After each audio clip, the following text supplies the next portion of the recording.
What's up, everyone? We have the winner revealed of the Power of Veto, and a house guest is already threatening to evict themselves. We've got so much to talk about, guys, so we've got nothing else to say but welcome to your live feed update.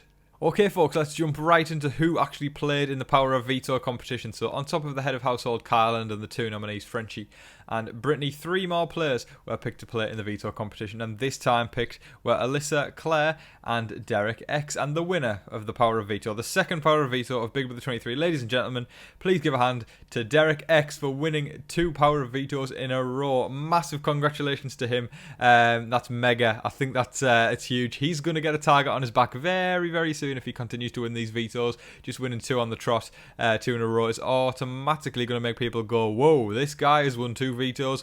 Not just two vetoes, two in a row. And people are going to go later down the line. Imagine, final five, final six. All you need to do is maybe win two or three vetoes in a row, and then boom, you're on finale night. Watch out, people. Derek X is a force to be reckoned with in the comps. He's potentially going to become the new veto king. I might be speaking prematurely here, but so far, looking at his track record, he's got 2 for 2. So massive congratulations to him. And let's see where the week goes now with Derek X with the veto. We've got lots to talk about regarding the veto, not just from Derek X's standpoint. Let's jump into a standpoint which all of us are very familiar with at this point. It's Frenchie. Now, before the veto competition, Frenchie was straight up saying to Brittany that he would use the power of veto on her should he win it. I don't know if there was any truth to that. We don't know what to believe with Mr. Frenchie. I think it's just so unpredictable and chaotic what he could bring to the table. So with him telling Brittany, don't worry, it's going around your neck if I win it, I mean, like, it was kind of... I'm kind of, in a way, it's good that he didn't win it because it would have been a bit awkward if he had to use it on himself. But in a way, I'll be honest, deep down, I kind of felt there would be some entertainment in the fact that Frenchie wins it, because I do believe even if Frenchie came off the block, that Brittany would stay, and I would like Brittany to stay as well. I just think Frenchie isn't a threat. It's not a big move to get him out. He is proven, just from that 1 week of head of household, that he's been extremely chaotic and doesn't really know how to play the game. So he's not a threat at all. He's more of just a loose cannon. Kyland had the power this week to break up Brent and Whitney, and he decided not to do that, or so far he hasn't decided to do that. We'll get onto this shortly. I just think it's kind of, he's pleasing the house, Kyland. I had higher hopes for him, and I get it. I know a lot of people want to see Frenchie out, but put yourself in the game for a second. It's not the right move game-wise. I think we could throw it. Do a back door. Get Brent out. That's what I think, because Brent is holding a lot of the power in the side of the house where there's Alyssa, Christian, and Whitney. They are all kind of banded together because of one common link, and it's Brent. If you cut off the head of the snake, the rest will scramble, making it easier to pick them off. I do think Brent would have been the best option to take out this week. It's not over yet. But I just think Brent would have been the best option. But anyway, that's Frenchie's chaos, and I'd just like to hear what you guys think. Do you think he would have actually used the veto on Brittany? Because personally, I don't have a damn clue. I think it would have been very interesting to see what would have happened should he have won the veto. But Frenchie did not win the veto. Again, huge congratulations to Derek X, who we don't know if he's going to use the veto yet. But we've got lots of game to talk about in regards to what his options are and why or why not he would use the veto or not. So Frenchie immediately started packing and doing all this stuff and saying his goodbyes and telling people that they're welcome to come to his farm and all this sort of stuff. Derek F, geez, I mean, you would think he was on death's doors the way Derek F was going on. Big D was just sat there moping, he had his shades on, head in his hands, like, just... You'd think he was literally... I said on my Twitter, you'd think he was getting evicted today. I did like a thing where I said, this is the rise and fall of Big D. I had a picture of him on day 1 versus day 11. It took 11 days for him to get from that point to that point. Check out my Twitter, guys, and you'll see what I put there. That really sounded like I was just trying to plug my Twitter there, but that's genuine. You don't have to, guys, if you don't want to. But just for reference, I did do that, and it really just shows how far he's came. It's all because he's losing Frenchie.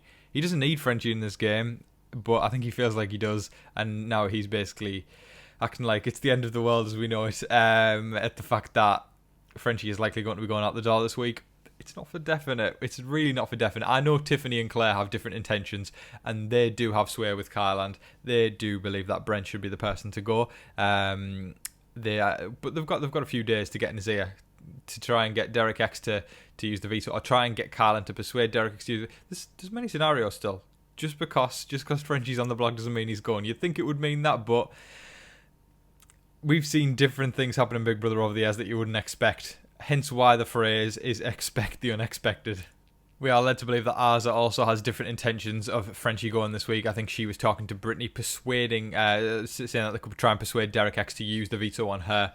I think she does also want Brent out. I'm glad that there's actually people realising this, what I've been saying here right now, about how Frenchie isn't necessarily the best game option. Yes, get rid of a loose cannon, great, but then you're making yourself probably more of a target. As long as there's a loose cannon in the house, you're probably not the target, so it makes utter and logical sense to keep him around, because you're essentially buying yourself a whole week. Because even if somebody is targeting you instead of Frenchie, it won't take much persuasion to try and persuade them to put up Frenchie instead of yourself. Whereas if Frenchie wasn't there and you were trying to persuade somebody to put somebody else up but yourself, but there's no reason for it, then it's not going to be easy to persuade them. Whilst Frenchie's in the house, he's just the scapegoat. You can easily pin anything on him. People will take the bait and they'll choose to evict Frenchie over you. So it makes total sense to keep Frenchie in and take Brent out, and I'm glad that a few people are actually realising this. Props to the people who are, and to the people who just want to take Frenchie out. I haven't got that much game respect for them. It's weak play and it's playing for the house, and not for yourself. Logically, it's stupid. And I can't even say it's playing for the house. Well, you can sort of. It's a clouded judgment of the house. These guys have got a pack, quite a few of them have got a pack mentality and just think, yeah, let's take out Frenchie for the sake of taking out Frenchie. No, it doesn't make sense. Doesn't make sense at all. Keep him around. He's a target, whilst you're not. Take out Brent. He's going to be hard to take out later down the line. Take out Brent now whilst you have the opportunity. There was a point in the evening you guys may have seen clips, or you might have actually caught it on the feeds, but if you didn't, there's clips all over, where Arza and Xavier were discussing just the game in general. It kind of had a bit of an awkward vibe to it, and you couldn't really tell why. Anyway, Brittany had came in and joined the conversation. She didn't bust in or anything. It wasn't like a sort of situation where they'd gone specifically and closed themselves off to talk amongst themselves. But Brittany came in, and she had basically. Sorry, a fly just intruded me there, guys. It tried to get the limelight. Obviously, the limelight's on TV Talks with Tom, not TV Talks with flies. But yeah, so Brittany had walked in and.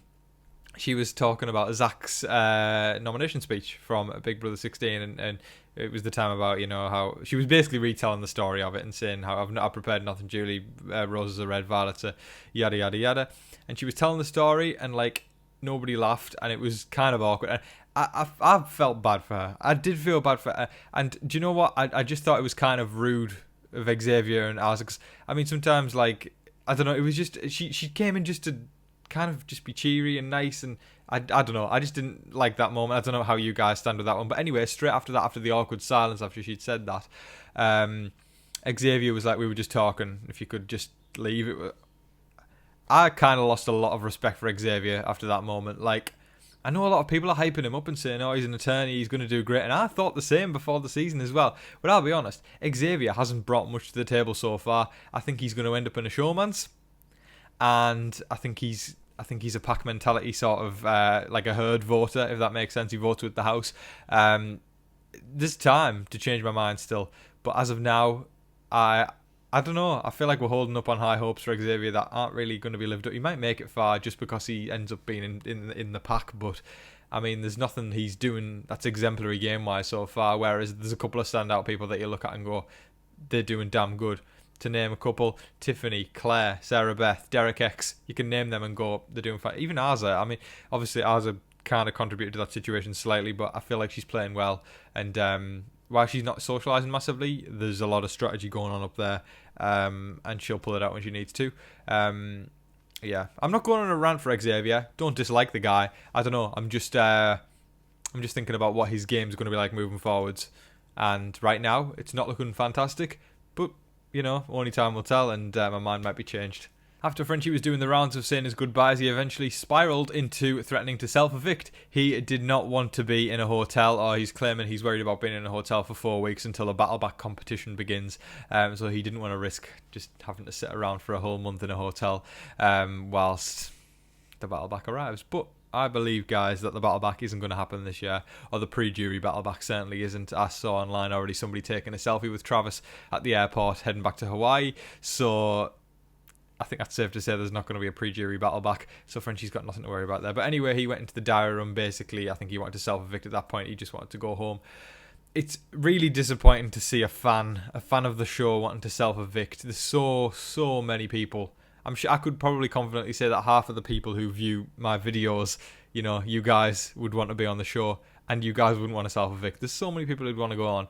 Obviously, we don't know the full extent of it because we're not in the house, and obviously the mental toll it takes on you is probably quite difficult, and I respect that. We can't put ourselves in Frenchie's shoes, but on the face value of it, a lot of fans wouldn't do that, and there's a lot of people who would kill to get in that house and love to have a shot at the game, at winning the game. I know a lot of fans wouldn't even be bothered about the money; they just want to win Big Brother or play Big Brother for that matter. So it's kind of disappointing to see him do that. But obviously, we've got to take into account the mental health side of things, and I guess hope that he's okay. Obviously, mental health comes first and foremost, but it seems like he's just doing it for the sake of. He doesn't want to sit around a hotel, and if there's a chance to get back in the game, obviously we know it's probably not the case. But but he doesn't, there could be a chance to get back in the battle back. And as a player, you're not done playing the game until you're done playing the game, until Julie says it's over. So I don't know where I stand with that one, but I don't really think he should be self-evicting. But anyway, he went into the diary room for ages, came out, and basically was saying that he was just mad. So we'll see where things transpire today. I ended yesterday's video with we'll see what happens today, and God knows what will happen. And then we got Frenchie threatening to self-evict. So bring on today. Let's see what happens. Day 12. Let's go. But at the end of the night, they opened the backyard, and the house guests just chilled out in the yard and up on Dr. Will's balcony. I feel like I should just call it Dr. Will's balcony now because that's where the BB neighbour house was. It belongs to the most legendary player of all time, or one of the most legendary players of all time, Dr. Will, which is why I will call it Dr. Will's balcony. That is all of your live feed updates for today, folks. I thoroughly hope you all enjoyed watching and are enjoying watching the madness that is happening in the Big Brother house. Lots and lots more things are going to happen across this week. I wouldn't be confident to put money on the fact that Frenchie would be heading out the door this week because this season has shown to be very unpredictable so far. Especially when Frenchie is a key player this week as one of the nominees. God knows what will happen. I know Derek F's going to be campaigning hard for Frenchie. Frenchie will be doing God knows what. Who knows if Frenchie will even be in the house come Thursday night, having self-evicted, or I don't even know. Who has a clue? Who knows? Brittany may get the veto used on her. She might not. We just don't know. I'm personally kind of hoping for a Brent backdoor. That'd be nice, and that'd be good gameplay on Kylan's part. I'm telling you, I hope Claire and Tiffany can get into Kylan's head and somehow persuade him to do that. I'd say it's unlikely, but you never know. If anyone can do it, it's going to be Tiffany and Claire. I strongly believe that. Azza will put a little bit of input in as well. I think she can contribute to it. If those girls can get Sarah Beth on their side as well, Sarah Beth can try and get in Kylan because they're tight, and then Kylan will listen. They just need to form another side of the house that isn't the slaughterhouse, because the slaughterhouse is basically. It's all in different directions right now, and it's not going to last. It's not going to last the course, or at least I hope not. But anyway, guys, we're off on a tangent there. But thank you so much for watching. I appreciate every single last one of you guys. Stay safe, stay healthy, and stay positive out there. Be kind to one another. But in the meantime, please don't forget to like, share, comment, and subscribe. Do all of that stuff. But until your next live feed update, I've been your host, Tom Vasey. Good night.